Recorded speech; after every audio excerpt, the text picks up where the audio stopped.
नमस्कार, आप देख रहे हैं के न्यूज। मैं हूं आपके साथ सुनी चौहान। जनहित में आपका स्वागत है। जनहित में आज जिक्र संक्रमण को लेकर, वायरस को लेकर, क्योंकि तरह तरह के वायरस जो वेरिएंट हैं वो सामने आ रहे हैं और हर एक के जहन में ये सवाल उठता है कि आखिर इसकी वजह क्या है, किस वजह से ऐसे वायरल जो हैं वायरस पनप रहे हैं और लोग इसकी जद में आ रहे हैं, लोग इसका शिकार हो रहे हैं। वजह भी जानेंगे और इसी बात को लेकर हम चर्चा भी करेंगे। केरल में निपाह वायरस के कारण संक्रमण का जोखिम बढ़ता जा रहा है और यहां 5वें संक्रमित की पुष्टि हुई है। केरल के स्वास्थ्य मंत्री वीना जॉर्ज ने एक बयान में कहा है कि कोझिकोड के एक निजी अस्पताल में कार्यरत 24 वर्षीय स्वास्थ्य कार्यकर्ता में निपाह वायरस संक्रमण की पुष्टि हुई है। मीडिया रिपोर्ट्स की अगर बात करें तो इसके मुताबिक यहां एक 9 वर्षीय बच्चे के संक्रमण के कारण स्थिति काफी नाजुक बनी हुई है बताई जा रही है और उसे वेंटिलेटर सपोर्ट पर रखा गया है। पहले आपको रिपोर्ट दिखाते हैं, इसके बाद चर्चा करते हैं। तो फिलहाल आपको बता दें, ऐसे वायरस को लेकर दर्शकों की राय भी अहम हो जाती है और दर्शक जुड़ सकते हैं। हमारे साथ डॉक्टर्स का एक पैनल भी मौजूद होगा, वो अपना सवाल भी कर सकते हैं। अगर उनके जहन में कोई सवाल आता है वायरस से संबंधित तो वो सवाल भी कर सकते हैं। हमारे साथ खास मेहमान जुड़े हुए हैं, आपका परिचय करा देते हैं। इसके बाद doctor Rajiv Kakkar, chest specialist हैं, आपका बहुत बहुत स्वागत है इस चर्चा में शामिल होने के लिए। डॉक्टर गौतम सिंह हैं, IMA से हैं, जो अभी कुछ देर बाद हमारे साथ जुड़ेंगे। डॉक्टर विकास मिश्रा जी हैं, हेड ऑफ डिपार्टमेंट हैं, माइक्रोबायोलॉजिस्ट हैं, स्वागत है आपका बहुत बहुत इस चर्चा में। और डॉक्टर अशांक यारन भी हमारे साथ जुड़े हुए हैं, पीडियाट्रिशियन हैं, MD हैं, आपका भी बहुत बहुत स्वागत है। और भी डॉक्टर्स हमारे साथ जुड़ेंगे अब से कुछ ही देर बाद, जो इस चर्चा में शामिल होंगे। राजीव कक्कड़ जी का रुख कर लेते हैं। राजीव कक्कड़ जी, अगर देखा जाए एक और वायरस हमारे बीच दस्तक दे चुका है, ये वायरस की वजह जानने की कोशिश करेंगे आपसे कि क्या वजह है, क्योंकि अब तरह तरह के संक्रमण जो हैं वो अपने पैर पसारते जा रहे हैं और लोग इसकी जद में भी आते जा रहे हैं।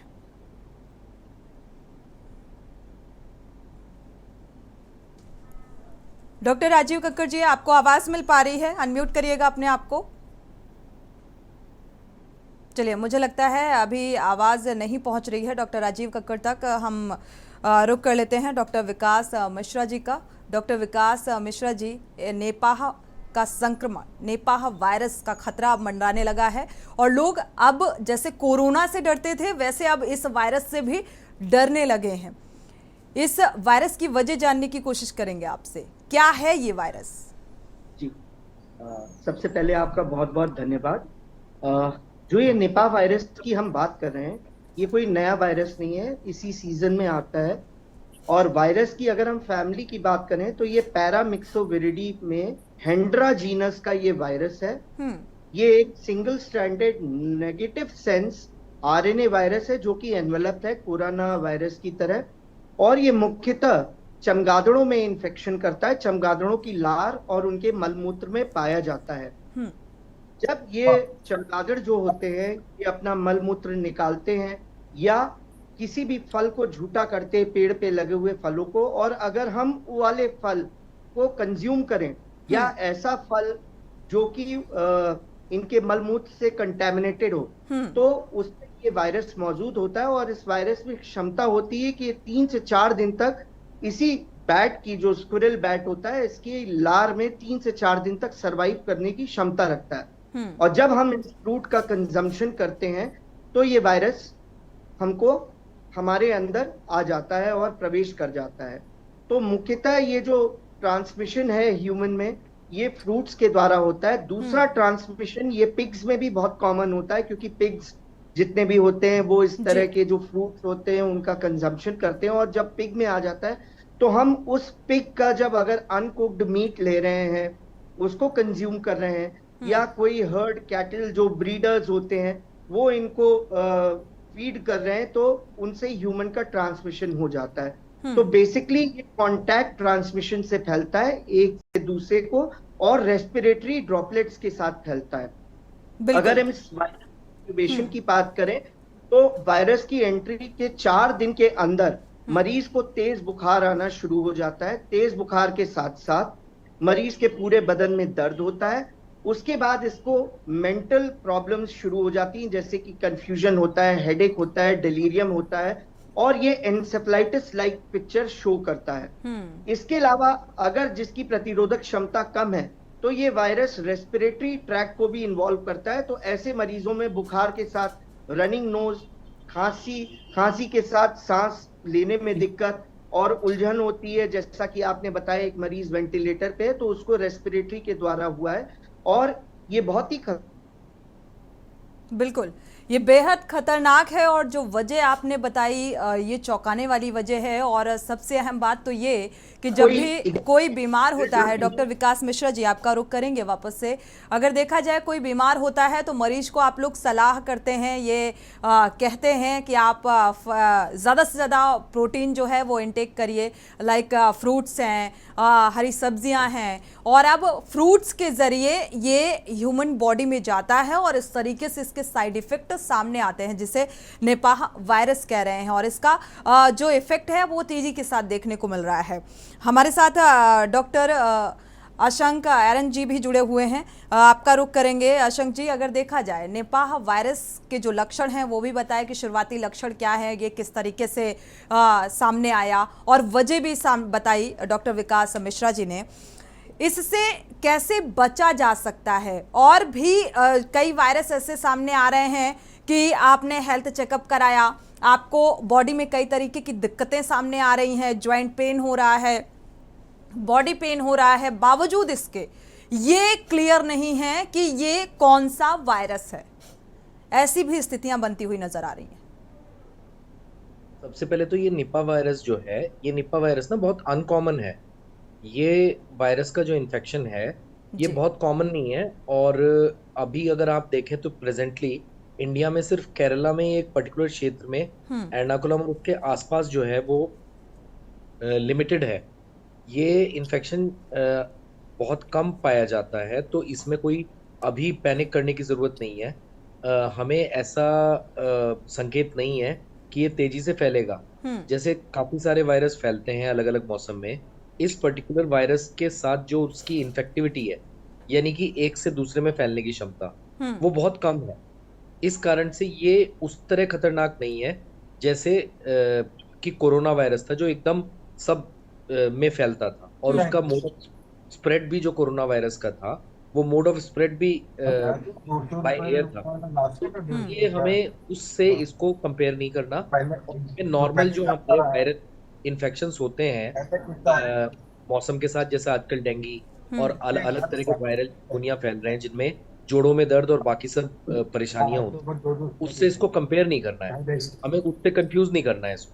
इसके होने की संभावना ना के बराबर है फिलहाल, खासकर नॉर्दर्न स्टेट्स में जहाँ पे हम रहते हैं। लेकिन लोगों के जहन में डर देखने को मिल रहा है इस वायरस से। अगर केरल का जिक्र करें यहाँ पर, तो केरल में लॉकडाउन जैसे हालात बनने वाले हैं, ऐसी भी बातें निकलकर सामने आ रही हैं, जो खबर सामने आ रही है। अब ये कितना पुख्ता है हम इसकी पुष्टि नहीं करते हैं, लेकिन ऐसा कहा जा रहा है। और जिस तरीके से कुछ नियम, डिस्टेंस और मास्क जरूरी बताया गया था कोरोना वायरस के कार्यकाल में, तो जाहिर सी बात है इस वायरस को लेकर भी ये चीज कही जा रही है कि मास्क लगाना बेहद जरूरी है, और ऐसी स्थितियां बनती हुई नजर आ रही हैं।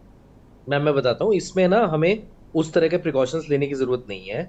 ये वायरस जो इसका मोड ऑफ स्प्रेड है, जैसे डॉक्टर साहब ने अभी भी बताया है, इसका मोड ऑफ स्प्रेड प्राइमरीली तो जो बैट्स होते हैं, जो ये चमगादड़ होते हैं, ये ट्रीज में या ये फ्रूट्स को इन्फेक्ट करते हैं, ये उनको खाने की कोशिश करते हैं, तो उनके रेस्पिरेटरी सिक्रीशन चमगादड़ों के फ्रूट्स में चले जाते हैं, और अगर कोई उस फ्रूट को अगले 3-4 दिन में तोड़ के खा ले तो एक स्प्रेड का तरीका तो ये है। दूसरे स्प्रेड का तरीका ये प्राइमरी मनुष्यों में और सुअरों में ये फैलता है एनिमल्स से।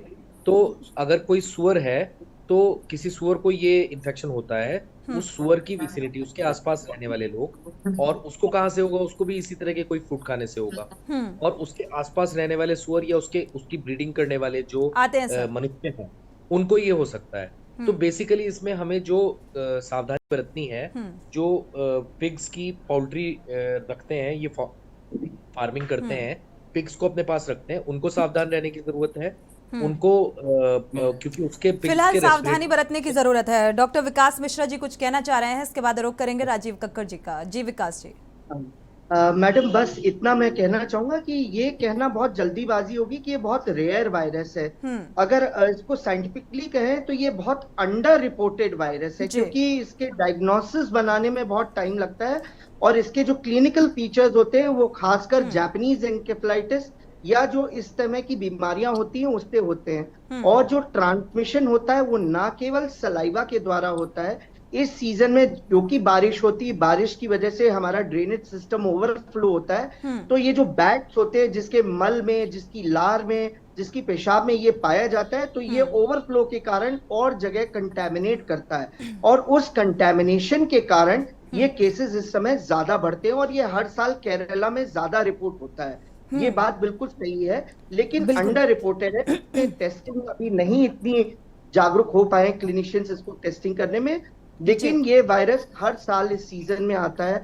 और इसके अगर हम बचाव की बात करें तो इसका जैसा कि मैंने बताया था कि 2 तरीके से फैलता है। एक तो कॉन्टैक्ट ट्रांसमिशन, दूसरा ड्रॉपलेट के द्वारा। यानी अगर एक मरीज इंफेक्टेड है, अगर वो खांसता या छींकता है और दूसरा व्यक्ति उससे 3 फीट के अंदर है तो उसको भी ये इन्फेक्शन होने की संभावना है। तो इसमें बचाव का जो मेन तरीका है, वो बचाव का तरीका ये है कि हमें हैंड हाइजीन फॉलो करना है, हाथ की सफाई रखनी है। इसके अलावा जो हाई रिस्क केसेस हैं, जो भी रिपोर्टेड केसेस हैं, उनमें थोड़ा सा मास्क का प्रयोग करना है। मास्क ट्रिपल लेयर भी हो सकता है। और जो हाई रिस्क केसेस हॉस्पिटल में भर्ती हो रहे हैं, तो जो हेल्थ केयर वर्कर्स हैं जो उनको सक्शन कर रहे हैं या वेंटिलेटर हो रहा है या नेबुलाइजेशन हो रहा है, उनको N95 प्रयोग की जरूरत है। ठीक है तो डॉक्टर अशांक जी, आपका वापस से रुख करेंगे। देखा जाए तो ये वायरस को इतना लाइटली लेने की भी जरूरत नहीं है। जिस तरीके से डॉक्टर्स का पैनल हमारे साथ जुड़ा हुआ है और लगातार ये जो बातें निकलकर सामने आ रही हैं कि वायरस यानी कि जिस तरीके से जो प्रिकॉशंस लिए जा रहे थे कोरोना काल के समय में कोरोना से बचने के लिए, वही प्रिकॉशंस यहां भी जरूरी हो जाते हैं। पहले आपको रिपोर्ट दिखाते हैं, इसके बाद चर्चा करेंगे।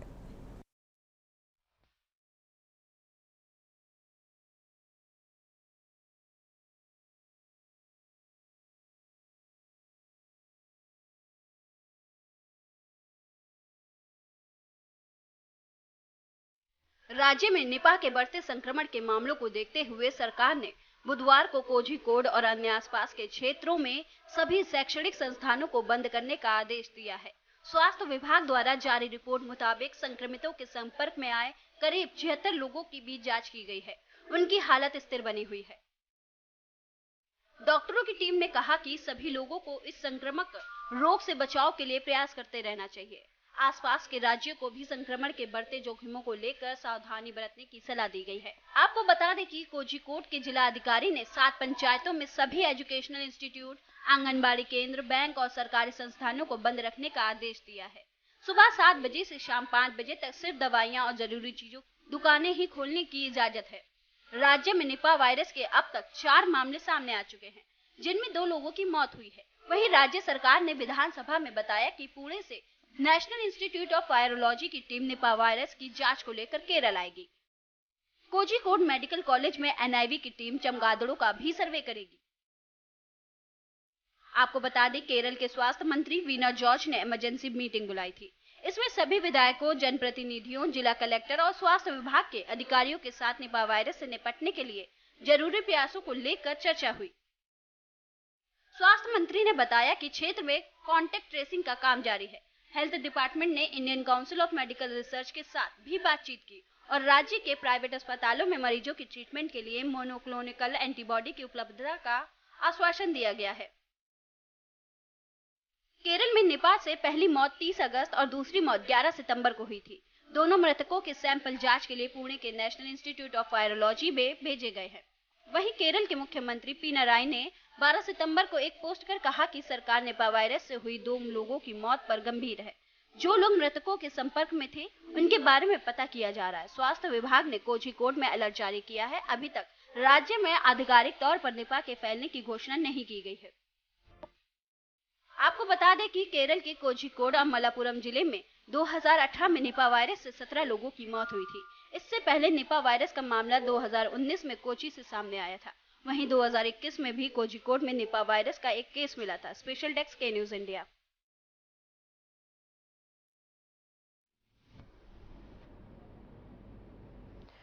तो फिलहाल निपाह वायरस का अगर जिक्र करें तो जो सामान्य लक्षण तो इसके नज़र आते हैं, लेकिन इसे इतना लाइटली लेने की भी ज़रूरत नहीं है, जैसा कि हमारे डॉक्टर्स बता रहे हैं। जो पैनल हमारे साथ जुड़ा हुआ है, हमारे साथ डॉक्टर गौतम सिंह भी जुड़ चुके हैं। स्वागत है आपका इस चर्चा में शामिल होने के लिए। IMA से हैं, आपका बहुत बहुत स्वागत। देखा जाए रिपोर्ट्स दिखाने के बाद एक चीज़ तो क्लियर हो गई होगी कि ये एक वायरस है, और मुझे लगता है कि जैसा कोरोना काल में कोरोना वायरस को लेकर देखा गया, इसका भी संपर्क देखा जाए तो ऐसा ही कुछ निकलकर सामने आया था बेड्स के जरिए, या इसकी उत्पत्ति कुछ ऐसे हुई थी, ऐसा अगर हम गलत नहीं है डॉक्टर विकास मिश्रा जी तो। और एक बार फिर से ऐसा ही संपर्क निकलकर सामने आ रहा है निपाह वायरस का अगर जिक्र करें तो। दोनों का कनेक्शन एक है, लेकिन इन दोनों में विभिन्नताएं क्या कुछ नजर आ रही हैं?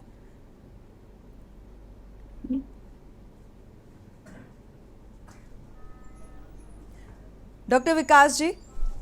हाँ जी, मैडम देखिए, दोनों ही वायरस है और दोनों RNA वायरस है, लेकिन जैसा कि डॉक्टर अशांक ने बताया था, इसकी इन्फेक्टिविटी उतनी नहीं है, लेकिन मॉर्टेलिटी ये कोरोना से ज्यादा है। और दो तरह के क्लिनिकल प्रेजेंटेशन होते हैं। एक होता है न्यूरोलॉजिकल, जिसमें जापानीज एन्केफेलाइटिस की तरह पिक्चर आती है। दूसरा होता है रेस्पिरेटरी, जिसमें कोरोना की तरह सिम्टम्स आते हैं, यानी नजला, जुकाम, खांसी, बुखार के साथ साथ सांस में तकलीफ होना, और मरीज को वेंटिलेटर तक की जरूरत पड़ सकती है। खास बात ध्यान रखने की यह है कि इसकी भी अभी कोई स्पेसिफिक एंटीवायरल ड्रग नहीं है, ना ही इसके बचाव के लिए अभी तक कोई वैक्सीन बनी है। हाँ, रेमडेसिविर जिसका हम प्रयोग कोरोना काल में करते थे, उसका कुछ हद तक इसमें वायरस में एक्शन पाया गया है। हालांकि मेन जो ट्रीटमेंट होता है वो सिम्टोमेटिक, यानी सिम्टम्स के अनुसार इलाज किया जाता है। तो इस वायरस से घबराने की जरूरत नहीं है, सावधान रहने की जरूरत है, और बेसिक सिविक सेंस सारी जनता को ध्यान में रखना है। हैंड हाइजीन, आइसोलेशन मेजर्स, भीड़ भाड़ में ना निकलना, साफ सफाई का ध्यान रखना, मास्क पहनना, ये सारी चीजें ध्यान में रखने वाली हैं। बिल्कुल ठीक है। हमारे साथ डॉक्टर अशांक एरन जी, आपका रुख करेंगे, उससे पहले डॉक्टर राजीव कक्कड़ का रुख कर लेते हैं, हमारे साथ जुड़े हुए हैं। डॉक्टर राजीव कक्कड़ जी से संपर्क। राजीव जी, अगर देखा जाए निपाह वायरस का अगर जिक्र किया जाए यहाँ पर, इससे बचाव के लिए क्या कुछ सावधानियां बरतने की जरूरत है? डॉक्टर राजीव कक्कड़ जी, अनम्यूट करिएगा। इनका जो हाँ जी, जो जैसे हेलो सुन पा रहे हैं, जैसा डॉक्टर विकास से बताया, इसका हेलो जी कि इसका जो मोड ऑफ स्प्रेड है वो एक तो बैट से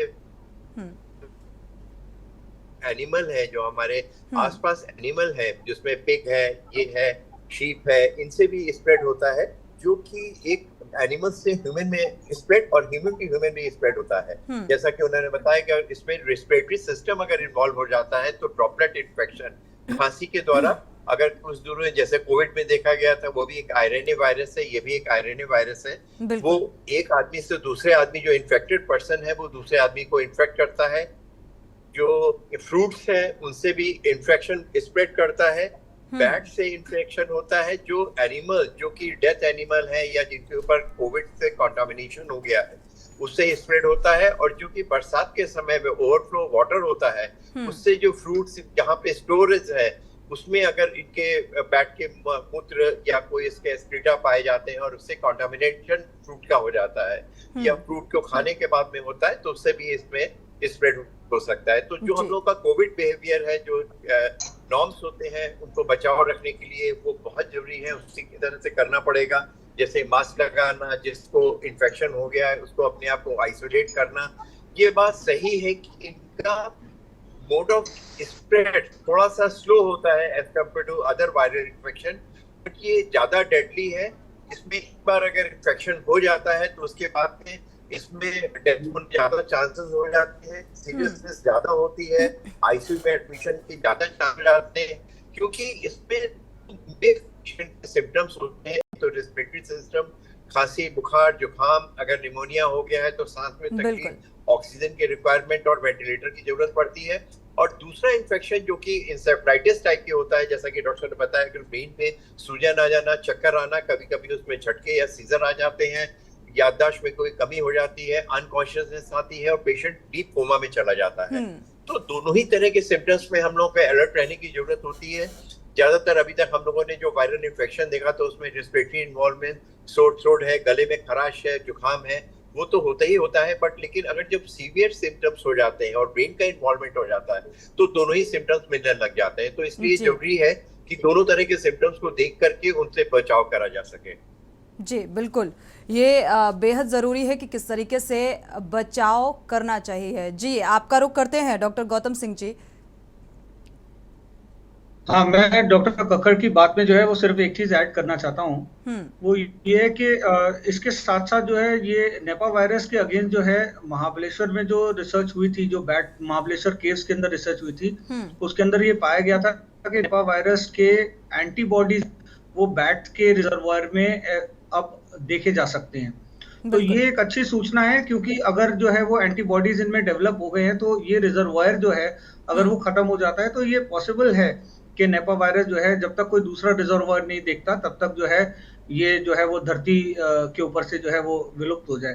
तो इसकी संभावना है, जिसके ऊपर जो है वो काम किया जा रहा है और जो है वो पूरा का पूरा जो है वो मेडिकल विभाग जो है इसके ऊपर भी लगा हुआ है। चलिए, एक जिम्मेदारी भी देखा जाए तो बढ़ जाती है मेडिकल विभाग के ऊपर भी, क्योंकि इस तरीके के नए नए वायरस जब सामने आते हैं और इन वायरस से कैसे निपटा जाए एक चुनौती भी होती है। अरे वायरस को लेकर, संक्रमण को लेकर तरह तरह की भ्रांतियां भी देखने को मिल रही है और लोगों के जहन में डर भी देखने को मिल रहा है। जिस तरीके से केरल में निपाह वायरस का जो संक्रमण है वो बढ़ता नजर आ रहा है और यहाँ तक कि ये कहा जा रहा है कि कई इलाकों में लॉकडाउन लगा दिया गया है। हालांकि पुख्ता तौर पर इस बात की पुष्टि नहीं की जा सकती है, क्योंकि कई इलाकों में ऐसी जो केस सामने आ रहे हैं, निपाह वायरस से संक्रमित लोग जो पाए जा रहे हैं, 4 लोगों की पुष्टि की गई है। तो जाहिर सी बात है ऐसे हालात आने वाले समय में बन सकते हैं कि लॉकडाउन जैसी स्थितियां देखने को मिल सकती हैं और इसी को लेकर डर भी है। हमारे साथ लगातार डॉक्टर्स जुड़े हुए हैं, उनकी राय और किस तरीके से इससे बचा जा सकता है, क्या कुछ सावधानियां हैं जो बरतने की ज़रूरत है, इन चीज़ों का ख्याल रखना भी बेहद ज़रूरी हो जाता है। डॉक्टर अशांक एरन जी, आपका रुख करेंगे, आप कुछ कहना चाह रहे थे। जी मैं ये बोल रहा हूँ कि जैसे हम ये मैसेज कन्वे कर रहे हैं तो हमें सही वक्त पे गवर्नमेंट को ये चीज़ होनी चाहिए, जैसे केरल गवर्नमेंट कर भी रही है कि उनको जब भी कोई इस तरह के नए वायरसेस आते हैं या नई बीमारी आती है तो गवर्नमेंट को सही समय रहते पहले ही सावधान हो जाना चाहिए और उसके लिए सर्विलियंस चालू कर देनी चाहिए। और जो भी प्रोफाइलैक्सिस है वो केरल गवर्नमेंट कर रही है, मगर उसके साथ साथ हमारा ये काम है कि हम जनता को एक सही मैसेज दें और कोई मतलब पैनिक ना फैले। तो जो मेरे कहने का मतलब था, ये काफी सारी चीजें जैसे कोरोना से सिमिलरिटी इसमें लगती है। तो आप बताओ, आप तो लो, आप तो खा लेंगे, आप लो कि जो ये वायरस है ये कोरोना की तरह ही है और अब ये तेजी से फैल जाएगा और चारों तरफ वही हालात आ जाएंगे जो कोरोना में आए थे। कोरोना और इसमें जैसे कि बाकी डॉक्टर्स ने भी बोला और मैंने पहले भी बोला, इसमें फर्क ये है कि इसकी इन्फेक्टिविटी इतनी कम है कि उस तरह नहीं हो सकता कि किसी को निपा वायरस है और हम उसके सामने से गुजरे या हम थोड़ी देर उसके साथ बैठे और हमें हो जाए। इसके लिए ना अगर किसी मनुष्य से फैलता है तो उसके लिए प्रोलॉन्ग्ड कॉन्टैक्ट की जरूरत है दो आदमियों के बीच में। मतलब बहुत देर तक वो उसकी या तो कोई केयर गिवर हो या तो किसी के घर में किसी को निपा वायरस हो गया और बहुत समय तक दूसरा बंदा उसके साथ है, तभी वो फैल सकता है। वो ऐसे नहीं फैल सकता कि जैसे कोरोना फैलता था कि आप कुछ समय के लिए उसके साथ खड़े हो गए। तो जो मास्क और प्रिकॉशंस हैं ये तो सब अच्छी चीजें हैं, तो हमें करनी चाहिए, लेकिन ये ज्यादा अप्लाई करती है निपा वायरस में। आपके कहने का मतलब है कि ये हवा के जरिए नहीं अपने संपर्क में ले सकता है? ये हवा के जरिए प्रोलॉन्ग कांटेक्ट, बहुत समय तक कोई रहे दूसरे के साथ, तब इसके फैलने की संभावना बढ़ती है, कुछ समय में नहीं बढ़ती। कोई केयर गिवर हो, उसके साथ ही रहने वाला फैमिली का बंदा या जो उसकी केयर करता हो, ठीक है, या हॉस्पिटल। इसको लेकर हम डॉक्टर विकास मिश्रा जी की प्रतिक्रिया लेंगे, लेकिन उससे पहले एक दर्शक हमारे साथ जुड़े हुए हैं, सुरेश जी, उनकी राय साझा कर लेते हैं। दर्शकों की राय बेहद महत्वपूर्ण होती है। सुरेश जी, अपनी राय साझा कर सकते हैं। स्वागत है आपका। मैं डॉक्टर साहब से पूछना चाहता हूँ, ये जो वायरस फैलता है इसमें क्या लक्षण होते हैं और किस कारण फैलता है जी। और ऐसे में सरकार को बहुत ही सावधानी बरतनी चाहिए। जो बाहर से व्यक्ति आते हैं उनको क्वारंटाइन करके उनका पूरा ट्रीटमेंट करके उनको तब वहाँ से बाहर जाने दें, क्योंकि कोई छुआछूत से कोई भी और बीमारी ना किसी और ठीक को बात, एक फैलाए। एडवाइजरी जारी करनी चाहिए गवर्नमेंट की तरफ से। शुक्रिया आपका हमारे साथ जुड़ने के लिए और ये सवाल पूछने के लिए, राय साझा करने के लिए। डॉक्टर विकास मिश्रा से इसका जवाब ले लेते हैं। डॉक्टर विकास मिश्रा जी, आपका रुख करेंगे। दर्शक हैं जिनका ये सवाल भी था कि इसके शुरुआती जो लक्षण हैं वो क्या कुछ हैं। हालांकि आप पहले भी बता चुके हैं कि क्या कुछ लक्षण शुरुआती देखने को मिलते हैं, लेकिन ये दर्शक का सवाल है तो इसलिए हम चाहेंगे कि आप इस बात का जवाब दें और कैसे बचा जा सकता है। जी जी, बहुत अच्छा सवाल पूछा है। देखिए, पहली तो ये चीज जानिए कि ये नया वायरस नहीं है मैडम, ये बहुत पुराने वायरस हैं। और देखिए, अब जो बीमारियां आएंगी, एमर्जिंग या री एमर्जिंग डिजीजेस हम बात करें, जो कि एपिडेमिक या एंडेमिक या पैंडेमिक का कारण होगी, वो ज्यादातर 99% जूनोटिक डिजीज होंगी।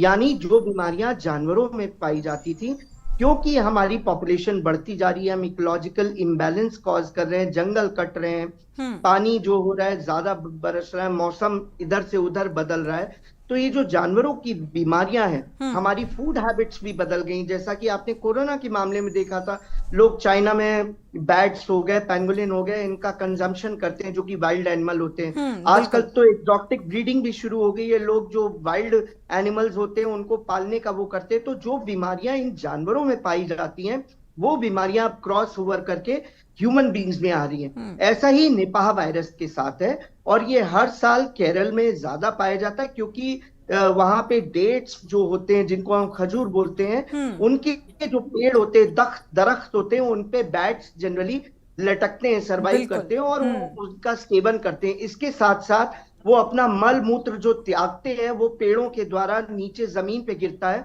और जब बारिश होती है तो ये ओवरफ्लो और ड्रेनेज सिस्टम पुअर होने के कारण ये फ्रूट्स को और वेजिटेबल्स को कंटेमिनेट करता है। और क्योंकि इस वायरस में ये क्षमता है कि ये 3 से 4 दिन तक फ्रूट्स या वेजिटेबल्स पे ये सरवाइव कर सकता है, तो उनके कंजम्पशन के कारण प्राइमरी इन्फेक्शन जो होता है वो निपाह वायरस हमारे शरीर में आ जाता है। तो ध्यान रखने वाली बात सारी जूनोटिक बीमारियों से ये है, जैसा कि डॉक्टर राजीव सर ने भी बताया था, जानवरों से थोड़ा सा हमें दूरी बना के रखनी है।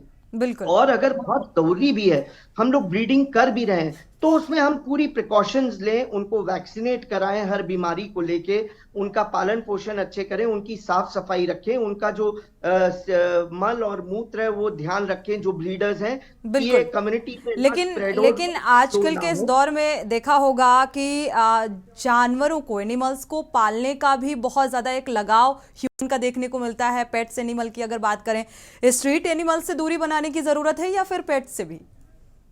नहीं, अभी अगर हम जैसे निपाह वायरस की बात करें, तो निपाह वायरस में जो प्राइमरीली जो होते हैं पॉक्स बैट्स बोलते हैं इन्हें, ये केरला में ज्यादातर पाए जाते हैं, और ये उन बैट्स के द्वारा होता है। प्राइमरीली जो अभी तक पाया गया है, उन बैट्स में ये वायरस पाया जाता है, और उनके सलाइवा या उनके मल मूत्र त्यागने में ये वायरस उनके सेक्रीशंस में आता है और फ्रूट्स को कंटेमिनेट करता है, जो कि फ्रूट्स ह्यूमन या पिग जब कंज्यूम करते हैं तो उनमें प्राइमरी इन्फेक्शन आता है। फिर वो पिग्स को डिपेंड करता है कि उनको न्यूरोलॉजिकल सिम्टम आएंगे या रेस्पिरेटरी आएंगे। अगर रेस्पिरेटरी सिम्टम आते हैं तो ड्रॉपलेट के द्वारा वो एक से दूसरे जानवर को इन्फेक्ट करता है या एक ह्यूमन से दूसरे ह्यूमन को इन्फेक्ट करता है। तो जैसा कि डॉक्टर राजीव सर ने बताया था, इन सब तरह की बीमारियों में हमें जनरल सिविक सेंस को ध्यान रखना पड़ेगा, यानी कि हमें हैंड हाइजीन का प्रयोग करना है, भीड़ भाड़ में नहीं गुजरना है, अपनी इम्यूनिटी हमें इंटैक्ट करनी है। अगर बहुत जरूरी है भीड़ भाड़ में भी जाना,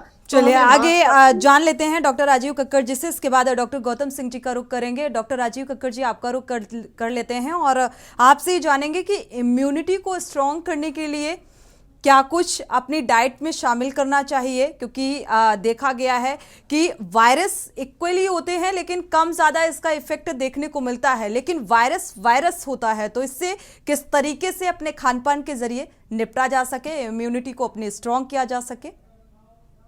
बिल्कुल सही है। कोई भी इन्फेक्शन होता है वो दो बातों पे डिपेंड करता है, उस वायरल की जो वेरुलेंस होती है, उसकी इन्फेक्शन करने की क्षमता, और जो होस्ट होता है यानी जिसको इन्फेक्शन हो रहा है उसकी इम्यूनिटी।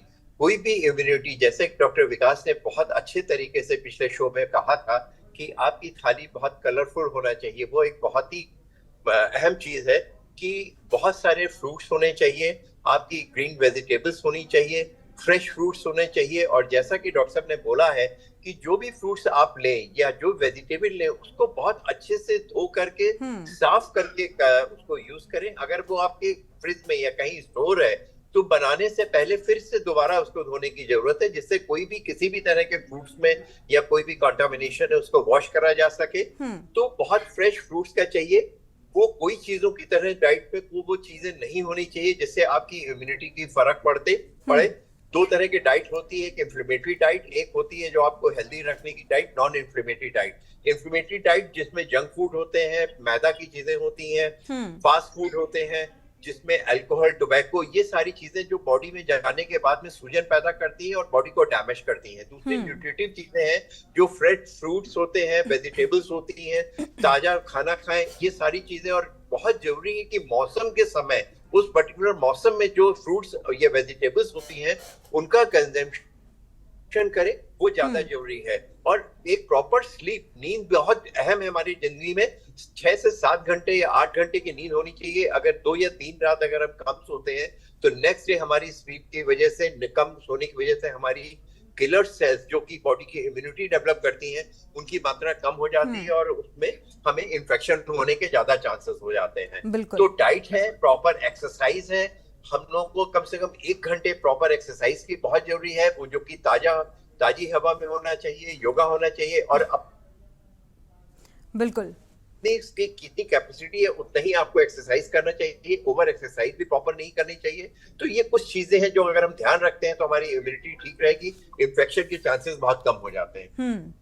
बिल्कुल, अगर देखा जाए तो खान पान के जरिए अगर आप अपनी इम्यूनिटी को स्ट्रॉन्ग करते हैं तो जाहिर सी बात है आपका इम्यून सिस्टम जो है वो स्ट्रॉन्ग होगा, तो जाहिर सी बात है एक क्षमता बढ़ जाती है, ऐसे संक्रमण से लड़ने के लिए उसकी क्षमता बढ़ जाती है। तो मुझे लगता है कि ये जो सलाह दी गई डॉक्टर राजीव कक्कड़ की तरफ से, तो इसे गंभीरता से लेने की ज़रूरत है। हमारे साथ लगातार डॉक्टर अशांक कैरन जी भी जुड़े हुए हैं। अशांक जी, आपका रुख कर लेते हैं।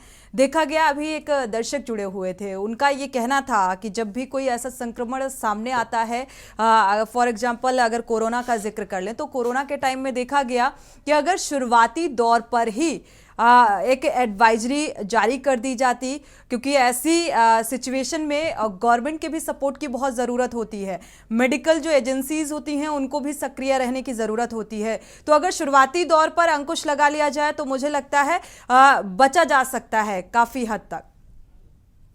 मैम, किसी भी डिजीज के लिए ना एक रिएक्शन प्रॉपर होनी चाहिए, ओवर रिएक्शन नहीं होनी चाहिए। जैसे कि कोरोना में भी आप देखें कि कोरोना में भी जो सही टाइम पे सही स्टेप लेना अच्छा है। अगर अभी भी कोरोना के नए वेरिएंट्स फैल रहे हैं तो अभी गवर्नमेंट उस तरह के मेजर्स नहीं ले रही है जैसे कि पहले लॉकडाउन लग गया था या लॉकडाउन बनने के बाद स्ट्रिक्टली मास्क का प्रयोग जरूरी हो गया था। तो इस समय जो केरल गवर्नमेंट ले रही है मेजर्स वो बिल्कुल सही और अप्रोप्रिएट हैं कि जितना वहां पे फैल रहा है उसको हम कंट्रोल कर सकें जी। और इस समय नॉर्थ इंडिया में जहां पे कि ये होता नहीं है, ये रिलेटिवली हमारे लिए न्यू है। जब मैं ये बात कहता हूँ, शायद मेरा मैसेज गलत जा रहा है, जैसा डॉक्टर विकास बोल रहे थे कि ये नया वायरस नहीं है, पुराना है। तो पुराना वायरस तो है, ये तो सभी जानते हैं, लेकिन हमारे लिए अब हम न्यूज में इसको डिस्कस कर रहे हैं तो हमारे लिए और दर्शकों के लिए एक नया वायरस। तो जब भी इस तरह का कोई नया वायरस, मतलब हम इसके बारे में डिस्कस इसलिए कर रहे हैं कि केरला में फैल रहा है, हमें ये डर है कि नॉर्थ इंडिया की तरफ ना आए और हम इसके लिए क्या कर सकते हैं। तो हमें ओवर रिएक्ट नहीं करता, हमारी सरकार को प्रॉपर मेजर्स लेने। इस समय प्रॉपर चीज क्या है, जैसे कि बैट्स का हमें सर्विलियंस करना चाहिए कि जो यहाँ के चमगादड़ हैं, यहाँ के पिग्स हैं, इनमें कहीं ये वायरसेस तो नहीं पाए जा रहे। क्या किसी एरिया में उत्तराखंड में इस तरह के सिम्टम्स तो नहीं आ रहे हैं कि जहाँ पे लोगों को प्राइमरी रेस्पिरेटरी सिम्टम्स के साथ खांसी, गला खराब जैसे नॉर्मल वायरल में होता है, और कुछ समय में वो ब्रेन फीवर, जैसे कि जिसको एनकेफेलाइटिस कॉमन लैंग्वेज में बोलना चाहता हूँ, ब्रेन फीवर, एनकेफेलाइटिस यानी कि दिमागी बुखार के लक्षण डेवलप हो जाएं। तो ऐसा अगर कहीं पे स्प्रेड होने लगे तो हमें फिर इस चीज की चिंता बनेगी, तो अलार्म बजेगा। लेकिन उससे पहले हमें ये देखना है कि अगर ऐसा कुछ नहीं हो रहा है तो अभी सर्विलियंस करना बेहतर है, ओवर रिएक्शन नहीं करना। नहीं तो ऐसे ओवर रिएक्शन से क्या होगा कि एक पैनिक फैलेगा। तो फिलहाल मास्क का प्रयोग तो हमेशा ही जरूरी है। अगर लोग मास्क प्रयोग करें तो वो बिल्कुल, बहुत ही अच्छा है। मास्क, से तो डिस्टेंस और सैनिटाइजर का यूज करना मुझे लगता है कोरोना काल में हर एक व्यक्ति सीख गया। और अब जब भी कोई वायरस सामने आता है तो सबसे पहले जो ये प्रिकॉशंस हैं हर एक व्यक्ति, हर एक दूसरा व्यक्ति लेना शुरू कर देता है कि किसी तरीके से अपने आप को बचाया जा सके। ये कुछ चीजें तो आम जनमानस के बीच हैं और बारीकी से इन चीजों को सीखा गया। हमारे साथ डॉक्टर कुलदीप सिंह जी भी जुड़ चुके हैं। स्वागत है आपका इस चर्चा में शामिल होने के लिए। फिजिशियन हैं doctor Kuldeep Singh ji. Nipah virus का खतरा अब बढ़ गया है। हालांकि डॉक्टर विकास मिश्रा जी जो हमारे साथ जुड़े हुए हैं उनका कहना है कि वायरस पुराना है, लेकिन ये जो नया नाम सामने आ रहा है अब इससे भी लोग डरे हुए हैं कि कहीं ये कोरोना वायरस के जितना खतरनाक और घातक तो नहीं है। नहीं, मेरा मानना ये है कि कोरोना वायरस के बाद से सभी चीजें लोगों में पैनिक चीजें सिचुएशन बढ़ती जा रही है। और निपाह वायरस पहले से ही था सामने। अब जीन म्यूटेशन के बाद इन सब चीजों में काफी ज्यादा प्रॉब्लम बढ़ती जा रही है और सारी चीजें आ रही है इससे एसोसिएटेड कॉम्प्लिकेशन से, जिसमें सबसे इम्पोर्टेंट है रिस्पिरेटरी फेलियर वाली कंडीशन या फिर इस तरह की दिक्कतें जिनके पहले से जिनके प्रॉब्लम्स आ रही है, बीपी, शुगर, इनकी जो सेकेंडरी कॉम्प्लिकेशन मरीजों को पहले से हैं उनके साथ ये प्रॉब्लम ज्यादा आ रही है। तो पहली प्रायोरिटी तो यही होनी चाहिए कि किसी भी तरह से जो आपके पहले के पैरामीटर्स हैं वो पहले नॉर्मल रखें, बिना पैनिक में आए हुए उनको पहले मेंटेन करें। और जो सोशल डिस्टेंसिंग के साथ साथ जो रेगुलर दवाइयां हैं पहले उन पर जाएं, क्योंकि जो आजकल मार्केट में जो ये चीजें हैं कि पहले ही से ही हायर एंटीबायोटिक्स और ये सब चीजें चल जा रही हैं, ये कहीं ना कहीं हमारी इम्यूनिटी को और कहीं ना कहीं कमजोर कर रही है इसके रफली मूवमेंट करने से। बिल्कुल, पेशेंट पहली बार ही आता है और काफी ज्यादा बड़ी बड़ी दवाइयां जो डॉक्टर्स प्रिस्क्राइब कर देते हैं जो रूरल एरिया में है पहले से, तो कहीं ना कहीं उनकी इम्यूनिटी को और जो है ना वो डिप्रेस करते हैं। अच्छा, इस तरीके के जो वायरस सामने आते हैं डॉक्टर कुलदीप जी, चूंकि आप देरी से जुड़े हमारी इस चर्चा में तो थोड़ा सा ज़्यादा समय आपका लेंगे। देखा जाए तो जो इस तरीके के वायरस आमतौर पर देखने को मिल रहे हैं, हालांकि पहले ही डिफाइन कर दिया है डॉक्टर विकास मिश्रा जी ने, वजह भी स्पष्ट कर दी है, लेकिन बावजूद इसके हमारा आपसे सवाल है कि क्या वजह है आखिर इस तरीके के जो वायरस हैं वो तेज़ी के साथ सामने आ रहे हैं, लोग इसका शिकार हो रहे हैं, इसकी वजह क्या मानते हैं आप? सबसे बड़ी तो प्रॉब्लम यही है कि जो एटमॉस्फेरिक चेंजेस होते हैं ये सबसे बहुत ही की फैक्टर है इसको फैलने के लिए। और ये एरिया टू एरिया डिपेंड करता है। जो चीजें केरला में है वो चीजें नॉर्दर्न इंडिया में उतने ही एग्रेसिवली स्प्रेड हो, ऐसा जरूरी नहीं है। ह्यूमिडिटी का भी फर्क पड़ता है, बाकी चीजों का भी फर्क पड़ता है इन सब चीजों के लिए। लेकिन अभी तक यहाँ पर वो चीजें गंभीरता इस तरह की नहीं आई है अनटिल अनलेस हम तो मेंटेन ना कर ले। बिल्कुल। डॉक्टर राजीव कक्कड़ जी का रुख कर लेते हैं, हमारे साथ जुड़े हुए हैं लगातार और सजेशंस और सुझाव भी देते हुए नजर आ रहे हैं कि किस तरीके से अपने आप को आप प्रोटेक्ट कर सकते हैं, ऐसे वायरस से बच सकते हैं, इम्यूनिटी को कैसे स्ट्रॉन्ग किया जा सकता है। और इसके साथ साथ ये भी आपसे जानना चाहेंगे डॉक्टर राजीव कक्कड़ जी कि जो लोग पहले से किसी बीमारी से ग्रसित हैं, अस्थमा से ग्रसित हैं या किसी और बीमारी से ग्रसित हैं, तो उनके ऊपर ये किस तरीके से अटैक करेगा और कैसे बचाव जरूरी है, किस तरीके से बचा जा सकता है? सही बात है। कम है जिनको और कोमॉर्बिड कंडीशन, जिनको और दूसरी बीमारियां हैं जैसे डायबिटीज है, ब्लड प्रेशर है, हार्ट की बीमारी है, कोई ऑर्गन ट्रांसप्लांट हो चुका है जिनका किडनी या लीवर ट्रांसप्लांट है, और इम्यूनो सप्रेसेंट ड्रग्स वो दवाइयां दी जाती है जो आपकी इम्यूनिटी को कम रखती हैं। वो लोग जिनको किसी भी तरह के पुरानी खांसी या सांस या उनको सीओपीडी के मर्ज हैं, उनकी इम्यूनिटी कम होती है। प्रेगनेंसी और जो बुजुर्ग हैं वो लोग, छोटे बच्चे हैं जिनकी इम्यूनिटी कम है, जिनको कोई प्री एग्जिस्टिंग बीमारी है, मैलिग्नेंसी है, इन लोगों को विशेष ध्यान रखने की जरूरत होती है क्योंकि इनकी इम्यूनिटी कम है। कुछ जी, चलिए, आपकी आवाज थोड़ी सी क्लियर नहीं है डॉक्टर राजीव कक्कड़ जी। डॉक्टर विकास मिश्रा जी का रुख कर लेते हैं। मैं महिलाओं की जी, तो ये जरूरी है कि उन लोगों को इस तरह की प्रिकॉशन रखने की जरूरत है। इन लोगों को ज्यादा इन्फेक्शन के चांसेस है, तो इनको बचाव रखने की जरूरत है। कोई भी इन्फेक्शन है उससे बचने की जरूरत है। इन्फ्लुएंजा वैक्सीन या निमोकॉकल वैक्सीन पहले से लगाने की जरूरत है। और भी अगर कोई बीमारियां हैं तो इनको सावधानी रख करके, और उनको जैसे डायबिटीज के ब्लड शुगर की कंट्रोल रखने की जरूरत है, क्योंकि जहां शक्कर ज्यादा होगी वहां कोई भी बैक्टीरियल या वायरल इन्फेक्शन होने के ज्यादा चांसेस हैं। तो इसलिए इन लोगों को, जैसा कि आपने बताया, इन लोगों को ज्यादा प्रिकॉशन लेने की जरूरत है। बिल्कुल। डॉक्टर विकास मिश्रा जी, आपका रुख कर लेते हैं, फाइनल कमेंट ले लेते हैं, क्योंकि अगर देखा जाए एंटीबायोटिक आजकल देखा गया किसी भी संक्रमण से बचने के लिए लोग सबसे पहले जो स्टेप लेते हैं एंटीबायोटिक का इस्तेमाल करो ताकि हम इस बीमारी के होने से अपना बचाव कर सके। तो इसके क्या कुछ साइड इफेक्ट देखने को मिल सकते हैं? हाँ जी, आज का विषय निपा वायरस पे था मैम। तो जैसे निपा वायरस है तो उसमें एंटीबायोटिक का कोई रोल नहीं है। आपके माध्यम से जनता को मैं बताना चाहता हूँ कि ये वायरल डिजीज है और वायरस में एंटीबायोटिक का रोल नहीं है। तो जनता से यही निवेदन है, अगर किसी तरह की कोई बीमारी उन्हें होती है, नजला, जुकाम, खांसी, तो ओवर द काउंटर कोई भी दवा ना ले मेडिकल स्टोर पे। किसी भी registered medical practitioner, allopathic doctor के पास जाएं। उनके पास वास्ट एक्सपीरियंस है, उन्होंने सारे केसेस देखे हैं, और हमारे यहाँ की जो डॉक्टर्स हैं वो बहुत ज्यादा कॉम्पिटेंट हैं। आप डॉक्टर्स के पास जाएं, डॉक्टर से सलाह मशवरा लेने के बाद ही एंटीबायोटिक लें। और अगर डॉक्टर एंटीबायोटिक किसी मर्ज के लिए दे रहा है तो उसको बिना डॉक्टर की सलाह के बंद ना करें, उसकी प्रॉपर डोज लें, और डोज लेने के बाद जितने दिन है वो लें, उसके बाद बंद करें। ये नहीं कि हमारे सिम्टम्स कम हो गए तो हमने 5 दिन का डॉक्टर ने कहा था तो 2 या 3 दिन में ही लेके खत्म कर दिया। इससे क्या होगा, हमारे बहुत सारे सुपर बग्स पैदा होना शुरू हो गए। हमारे यहाँ कई एंटीबायोटिक्स से रेजिस्टेंस प्रोड्यूस हो गया है, जैसा कि एनडीएम अभी मेटालोबीटा लैक्टमेज केपीसी दिल्ली में डिटेक्ट हुआ था, उस तरीके से। तो ये एक अलार्मिंग सिचुएशन है। तो इस चीज को समझने की जरूरत है। ओवर द काउंटर एंटीबायोटिक नहीं लेनी किसी भी मेडिकल स्टोर से, और रजिस्टर्ड मेडिकल प्रैक्टिशनर को ही दिखा के उसके सलाह पे कोई दवा। चलिए, चलते चलते चूंकि समय कम है डॉक्टर विकास जी, चलते चलते फाइनल कमेंट ले लेते हैं। हमारे साथ डॉक्टर कुलदीप जी भी जुड़े हुए हैं।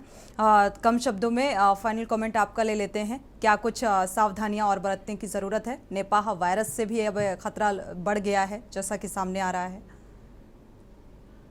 किसी भी वायरल डिजीज के लिए सावधानी सबसे इम्पोर्टेंट ये है कि सोशल डिस्टेंसिंग और सेल्फ हाइजीन का सबसे बड़ा ध्यान रखना चाहिए, क्योंकि ये सेल्फ लिमिटिंग है। 5 से 7 दिन और 1 वीक से 2 वीक्स तक लेगा, उसके बाद ऑटोमेटिक धीमे धीमे सप्रेशन का चालू होगा। तो किसी तरह की एग्रेसिव ट्रीटमेंट स्टार्ट ना करें।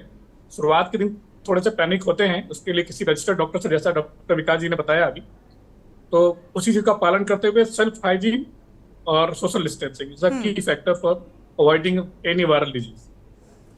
चलिए, आप सभी मेहमानों का बहुत बहुत शुक्रिया इस चर्चा में शामिल होने के लिए। अगर देखा जाए तो जो वजह निकलकर सामने आई है, और इस वजह के साथ साथ एक सबसे बड़ी और अहम वजह ये कि जिस तरीके से प्रकृति के साथ छेड़छाड़ किया जा रहा है, या जो एनिमल्स हैं, वाइल्ड एनिमल्स के जरिए इस तरीके के जो वायरस हैं वो सामने आ रहे हैं और लोग इसकी चपेट में आ रहे हैं। तो इससे किस तरीके से बचाव किया जाए ये डॉक्टर्स के जरिए पता चला। सोशल डिस्टेंसिंग और जो प्रिकॉशंस उन्होंने बताया, अगर वो आप लेते हैं तो जाहिर सी बात है ऐसे वायरस से बचा जा सकता है। इसी के साथ जनहित में फिलहाल बस इतना ही। आगे खबरों के लिए आप देखते रहिए के न्यूज़ इंडिया।